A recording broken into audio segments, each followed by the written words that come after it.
Hi friends, ఎలా ఉన్నారు? అందరికీ నమస్కారం. వెల్కమ్ టు తెలుగైట్స్ అడ్డా. మీరు అందరితో మంచిగా ఉండాలి అనుకుంటారు, కానీ కొందరు మాత్రం మీ మంచితనాన్ని ఆసరాగా చేసుకొని మిమ్మల్ని అవసరాలకు వాడుకుంటారు, అగౌరవిస్తారు మరియు తక్కువగా చూస్తారు. అలాంటి వారి నుంచి చాలా సార్లు మనం దూరంగా వెళ్తాం. అది కరెక్టే అయినప్పటికీ ప్రతి చోట ఇలాంటి ఫలితాలే ఎదురవుతూ ఉంటే అటువంటి సమయంలో మనం ప్రతి ఒక్కరిని వదిలేయలేం కదా. అలాంటప్పుడే మనల్ని ఎవరు అడ్వాంటేజ్ గా తీసుకోకుండా ఉండేందుకు, ఇతరులు మనం డిజర్వ్ అయిన రెస్పెక్ట్ మనకి ఇచ్చేందుకు కొన్ని మార్గాలను ఈ వీడియోలో డిస్కస్ చేద్దాం. వీడియోని ఎక్కడ స్కిప్ చేయకుండా చూడండి. మన వీడియోలో ఫస్ట్ పాయింట్ వచ్చేసి, ముందు మనల్ని మనం గౌరవించుకోవడం.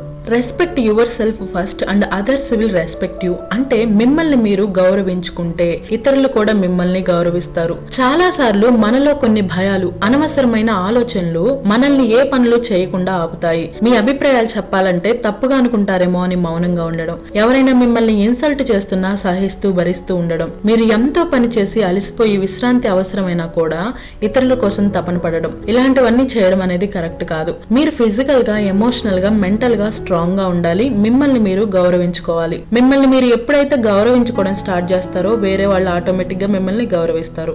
నెంబర్ 2, నో అని బలంగా చెప్పగలగడం.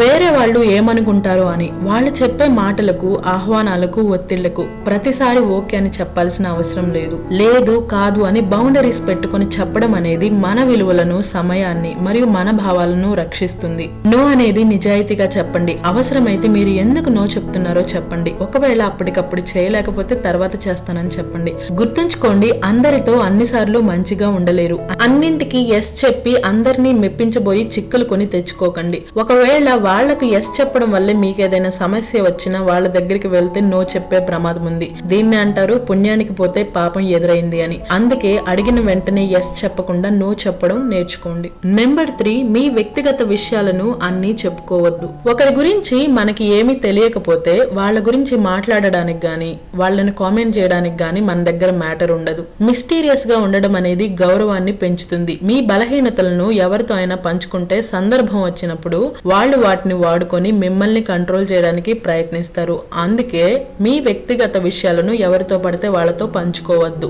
నెంబర్ 4, ధైర్యంగా మాట్లాడండి. మీకు ఏదైనా అగౌరవంగా అనిపించినా, అన్యాయం జరిగినా, మీ హద్దులు దాటి ఎవరైనా ప్రవర్తిస్తున్నా మౌనంగా ఉండడం కంటే ధైర్యంగా మాట్లాడడం చాలా అవసరం. ఇది మీ విలువలను పెంచుతుంది. నెక్స్ట్ టైం వాళ్లకు మీతో ఎలా ప్రవర్తించాలి అనేది తెలుస్తుంది. మీ ఆత్మ గౌరవాన్ని నిలబెడుతుంది. ఎవరైనా మీకు ప్రాబ్లం క్రియేట్ చేస్తే వాళ్లతో నేరుగా మాట్లాడండి. ఎందుకు ఇలా చేస్తున్నారో తెలుసుకోండి. మీ ఇష్టాల కోసం, కోరికల కోసం, మీ గౌరవం కోసం ధైర్యంగా నిలబడండి. నెంబర్ 5, ప్రతి చిన్న విషయంలో సారీ అడగడం. మన తప్పు లేకపోయినా ప్రతి చిన్న విషయానికి సారీ చెప్పడం అనేది ప్రమాదకరం. ఇది మనకి కాన్ఫిడెన్స్ లేదు అని తెలియజేస్తుంది మరియు నమ్మకాన్ని తగ్గిస్తుంది. మన మీద మనకే నమ్మకం లేకపోతే మనం చెప్పిన మాటలకి ఇతరులు విలువివ్వరు. ఒకవేళ నిజంగా తప్పు చేసినా కూడా సారీ చెప్పినా అది చాలా క్యాజువల్ గా మారిపోతుంది. మన ఆలోచనల పైన నమ్మకం పెట్టుకోవాలి. సారీ చెప్పాల్సిన సందర్భం వస్తేనే సారీ చెప్పాలి.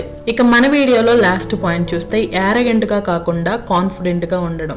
మీరు ఇతరుల దగ్గర గౌరవం పొందాలన్నా, తలదించుకోకుండా జీవించాలన్నా కాన్ఫిడెంట్ గా ఉండడం అనేది చాలా ఇంపార్టెంట్ క్వాలిటీ. మీ కాన్ఫిడెంట్ అనేది మీ ఆలోచనల్లో, మాటల్లో, శరీర భాషలో అన్నిటిలో కనిపిస్తుంది. తప్పు చేయకపోతే సారీ కూడా చెప్పకూడదు అనేది కూడా కాన్ఫిడెన్స్ లో భాగమే. నేను ఇది చేయగలను, ఇది నా అభిప్రాయం, ఇది నేను తీసుకున్న నిర్ణయం అని స్పష్టంగా మాట్లాడగలగడం, కళ్ళల్లోకి చూస్తూ స్ట్రైట్ గా నిలబడి మాట్లాడగలగడం కాన్ఫిడెన్స్ ని తెలియజేస్తుంది. కాన్ఫిడెన్స్ అనేది సక్సెస్ కి కీ. ఎవరైనా కాన్ఫిడెంట్ గా ఉన్న వ్యక్తిని చూసినప్పుడు మనం గౌరవం ఇస్తాం. సో కాన్ఫిడెంట్ గా ఉండండి. ఇది ఫ్రెండ్స్ ఇవాల్టి వీడియో. ఇతరులు మనతో జాగ్రత్తగా హద్దుల్లో ఉండి మాట్లాడాలి అంటే ముందు మనకి మనం గౌరవం ఇచ్చుకోవాలి.